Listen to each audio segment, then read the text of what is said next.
Isang mapagpalang araw po sa ating lahat. Ako si Emmanuel O. Alejandre. Ito ang aking daily devotion ngayong November 1. This is a new month and hopefully for this month we will be blessed and we will spiritually grow as the days goes by. So, nasaan o kamatayan ang iyong tagumpay? This comes from the verse of 1 Corinthians chapter 15 verse 55, where it says, "Where, O death, is your victory? Where, O death, is your sting?" This symbolizes what Jesus has done for us, and that is victory over death. The vicarious atonement of Jesus resulted in the victory over death. And the victory over death is the triumphant truth that through the death and resurrection of Jesus Christ, the final enemy, death itself, has been defeated. So death once reigned through sin, but Christ broke its power by rising from the grave. So yung pinaka matinding kalaban daw po, yung kamatayan, ay tinubos at tinanggal ng kapangyarihan ng Panginoon. Because He rose from the dead. Jesus Himself, in the form of man, died and resurrected. Ibig sabihin, wala na yung kapangyarihan ng kamatayan. Kasi pinakita na ni Jesus na kayang-kaya mong mabuhay muli even after you experience a physical death. So death has been swallowed up in victory. Nilamon na yung kapangyarihan na taglay ng kamatayan. At ginawa yan ng ating Panginoong Hesukristo. Therefore, tayong naniniwala sa Kanya, we should no longer be afraid of death. Death no longer holds any fear or sting. Sabi nga sa Sabi nga sa verse na binasa natin kanina.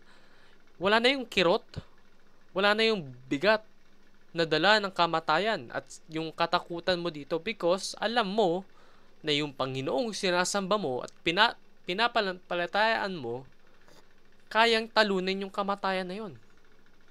And God will not hold back in blessing you. Hindi naman selfish yung Panginoon. No. In fact, our God loves us so much that He gave His one and only Son for us to be saved. Therefore,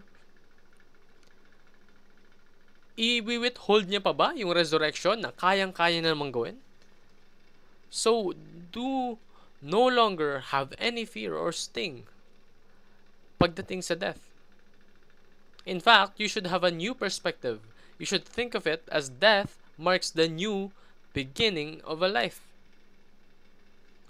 Ibig sabihin po nito, yung physical death, ito lang yung ating gateway patungo sa buhay na mas lalo pa nating mapagsisilbihan ng ating Panginoon. So face death with faith and courage. Maging matapang ka dahil meron kang pananampalataya at paniniwala sa Panginoon. At kapag meron kang pananampalataya at paniniwala sa Panginoon, naniniwala ka rin na yung kamatayan, hindi yan yung dulo. That's not the end. In fact, that's probably the sign of the beginning because of resurrection.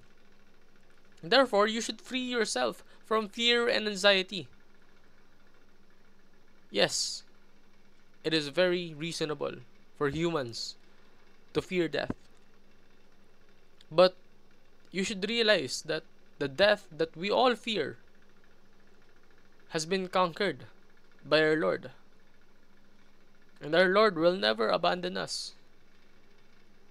So focus on the power of Christ's resurrection para mawala yung takot mo, mawala yung pangamba mo.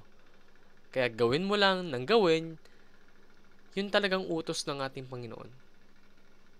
Don't think if this will harm you because it will not harm you.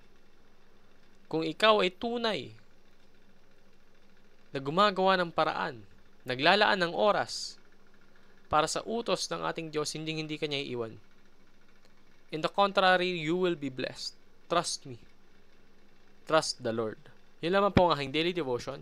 Maraming salamat sa pakikinig. Pagpalain po tayong lahat and let us all give glory to God.